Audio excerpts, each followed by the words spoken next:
Salam sejahtera semua. Anda sedang menonton slot pentaksiran sumatif bersama saya Chris MJ selaku pengacara anda. Dan hari ini topik kita ialah pembinaan item dan saya bersama dengan Encik Maksum. Baiklah Tuan, untuk segmen seterusnya, apakah fokus kita Tuan?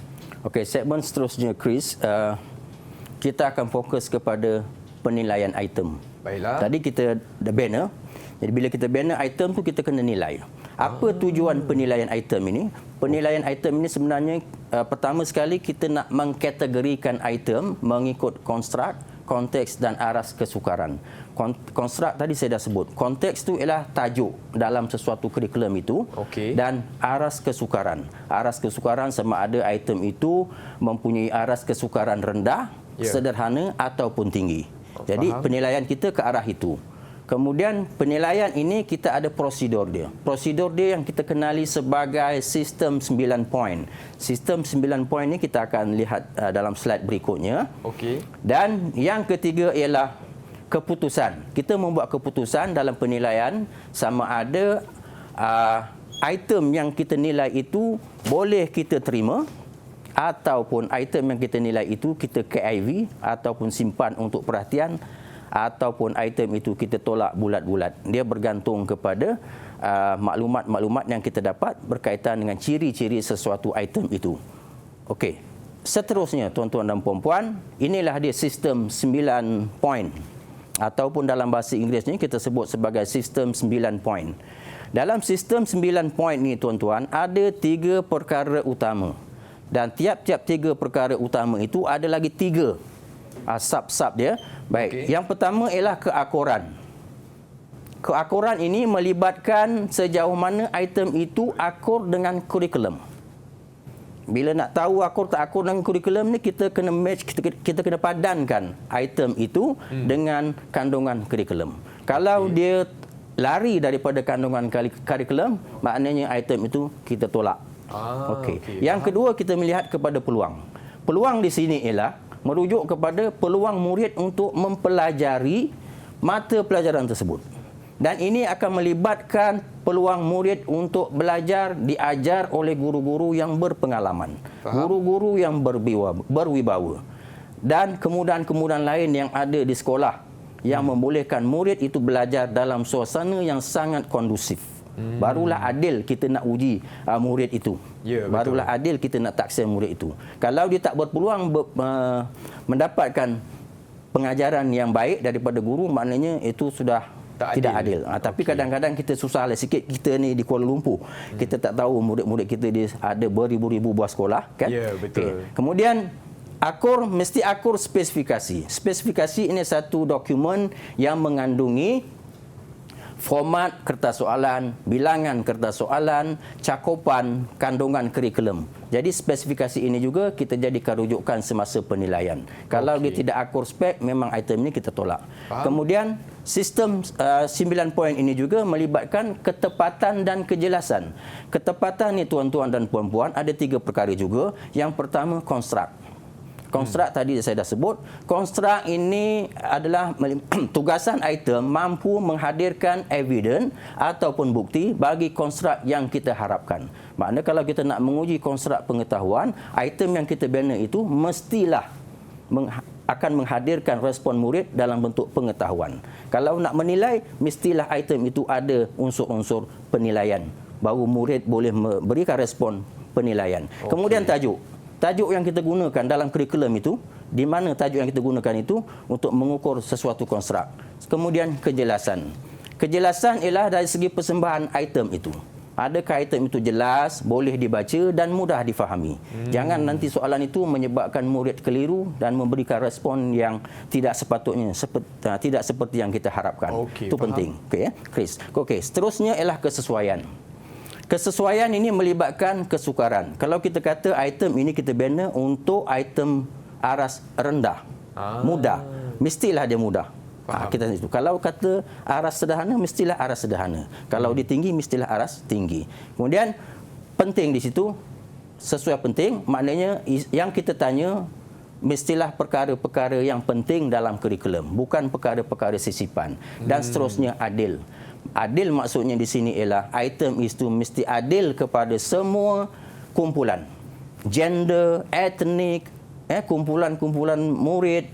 Kita tak mahu item itu memberikan kelebihan kepada sesuatu kumpulan ataupun berat sebelah kepada sesuatu kumpulan tertentu. Jadi dia tidak adil nanti kepada murid. Contohlah saya boleh bagi. Kalau kita nak bagi soalan misalnya, ceritakan pengalaman anda berkelah di tepi pantai. Ya. Apa akan jadi pada murid yang tak pernah tengok laut? Yang duduk berumah di kawasan pedalaman mungkin. Ya. Jadi dia tak adil pada murid. Okey. Jadi mesti kita buat item tu yang lebih umum supaya murid yang pernah berkelah di tepi pantai, berkelah di tepi sungai, di air terjun pun boleh menjawab. Contoh yang paling mudah, ceritakan pengalaman anda berkelah bersama keluarga. Betul. Dia nak berkelah di mana terpulanglah. Lebih adil. Ya, lebih adil. Okey. Itu maksud dia adil. Okey, Chris? Jadi ini dia sistem 9 point. Yes, sistem 9 point ataupun 9 point ini ataupun sistem 9 point system. Ini made in Malaysia, memang Malaysia punya. Made in Malaysia. Ya, memang Malaysia punya, tuan-tuan. Baiklah. Seterusnya tuan. Seterusnya. Bagi item objektif aneka pilihan yang ada 4 pilihan jawapan tu A, B, C, D, kita akan laksanakan pra-ujian. Kalau yang subjektif kita tak laksanakan pra-ujian. Okey, item objektif aneka pilihan ni saja yang kita buat pra-ujian, tapi untuk melaksanakan pra-ujian ni ada 5 perkara yang perlu kita perhatikan. Yang pertama, penetapan tarikh.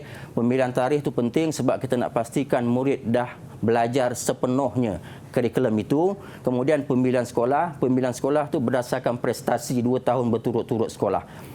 Kita tak hendak pergi ke sekolah yang keputusan dia tak stabil, dan juga tidak di sekolah-sekolah yang berprestasi tinggi ataupun berprestasi rendah.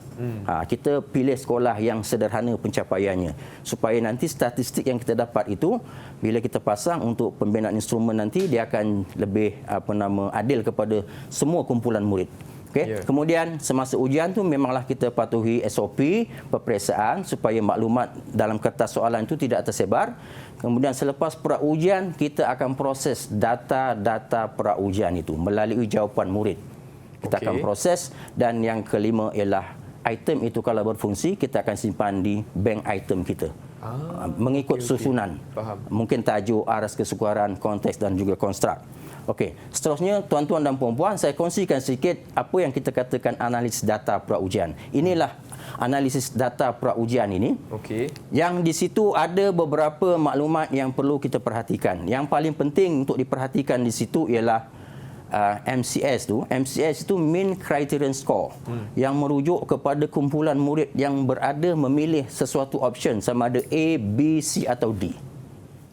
Kemudian yang kedua penting ialah RPBs tu, I point by serial ataupun kita panggil R point by serial ini.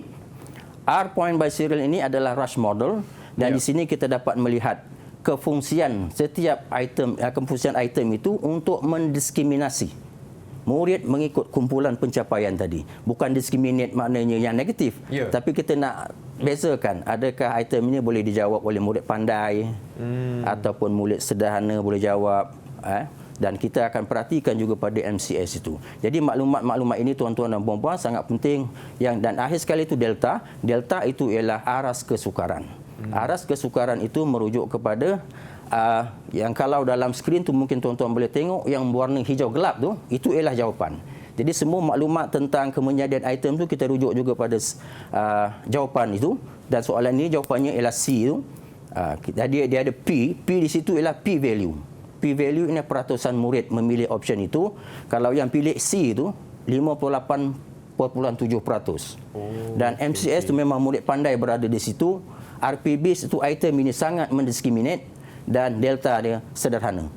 Sederhana. Dan data-data ini satu contoh item yang memang berfungsi setelah kita pra-ujikan, dan item-item seperti inilah yang kita akan simpan dalam bank item kita. Manakala kalau yang tak menjadi itu kita akan pra-ujikan semula lah mungkin. Faham tuan. Baiklah. Chris. Terima kasih tuan. Nampaknya kita telah pun tiba ke penghujung rancangan kali ini, tapi sebelum itu boleh tak tuan kongsikan rumusan yang ringkas mengenai topik yang telah kita bincangkan hari ini. Silakan tuan. Terima kasih Chris. Sebenarnya tuan-tuan dan puan-puan, dalam sesuatu instrumen pentaksiran itu mesti ada item. Item ini mestilah menepati piawai lembaga peperiksaan seperti mana yang telah saya terangkan tadi, dan proses pembinaannya memang memakan masa yang agak lama kerana ia melibatkan pembinaan, penilaian, dan kalau item objektif aneka pilihan ini melibatkan pra-ujian, kemudian daripada pra-ujian itu kita akan analisis data, daripada analisis data inilah baru item-item itu kita simpan dalam bank item untuk tujuan pemasangan instrumen. Okey, Itu saja. Terima baiklah kasih. tuan. Dengan itu saya ingin ucapkan ribuan terima kasih kepada Encik Mat Som untuk slot kita pentaksiran sumatif hari ini, dan kita akan jumpa lagi hanya di Direct TV KPM. Bye semua.